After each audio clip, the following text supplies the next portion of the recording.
ఒకరోజు మార్కు నేను బండి మీద వస్తుంటే దానికి లైట్ లేవు, దాని ట్యూబ్ లైట్ లేదు.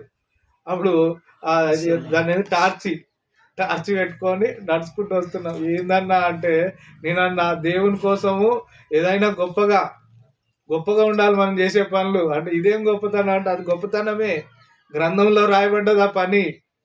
హల్లెలూయా.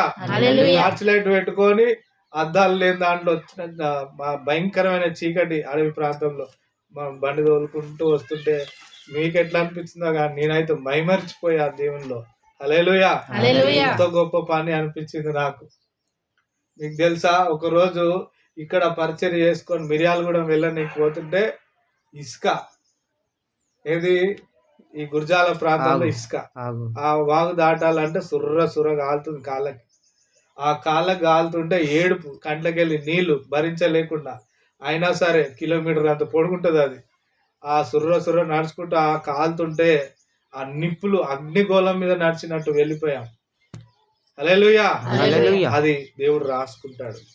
అర్థమైందా? దేవుని గ్రంథంలో దేవుని కొరకు చేసిన పనులన్నీ వ్రాయబడుతూ ఉన్నాయి. కాబట్టి మా గురించి ఏదో రాస్తున్నారు, పాస్టర్ గారి గురించి రాస్తున్నారు, మరి మీరు గురించి కూడా మీరు రాసుకోవాలి కదా. మీ గురించి మీరు ఏం చేస్తే రాస్తున్నారు అర్థమవుతుందా?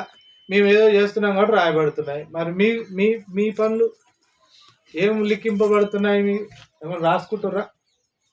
ఇప్పటివరకు ఏమన్నా రాసిరా? ఏమన్నా చేసిరా? దేవుని పనులు చేస్తే రాయబడితే గుర్తింపు వస్తుంది. గుర్తింపు వస్తే దీవెనలు వస్తాయి, మెప్పులు వస్తాయి, కిరీటాలు దొరుకుతాయి, ఇహమందు దొరుకుతాయి, పరమందు దొరుకుతాయి. ఇహమందు ఏం దొరుకుతాయి? పనివాడు జీతానికి పాత్రుడు. అంటే దేవుడు ఏం చేస్తాడు? జీతం ఇస్తాడు. హల్లెలూయా. దేవుని కోసం చేసే పనులు దేవుడే జీతం ఇస్తాడు. ఎట్లా ఇస్తాడో మనకు తెలియదు, కానీ ఏదో ఒక రకంగా ఇస్తాడు. అర్థమైందా? ఏదో ఒక రకంగా దేవుడు మనకి ప్రొవైడ్ చేస్తాడు. దేవుని దగ్గర పనిచేస్తున్నామని దేవుని వైపు చూస్తూ దేవుని కొరకు బ్రతుకుతూ ఉండాలి. నీకంటూ ఆ గ్రంథంలో ఒక పేరు ఉంది కాబట్టి మరి పనులు కూడా నీవు ఇక్కడ మనం చేయాలి. హల్లెలూయా. ఏ పని చెప్పినా జాగ్రత్తగా చేయడం నేర్చుకోండి. ఇక 2 మాటలు చెప్పి నేను ముగిస్తాను. ఒకసారి మలాకి గ్రంథం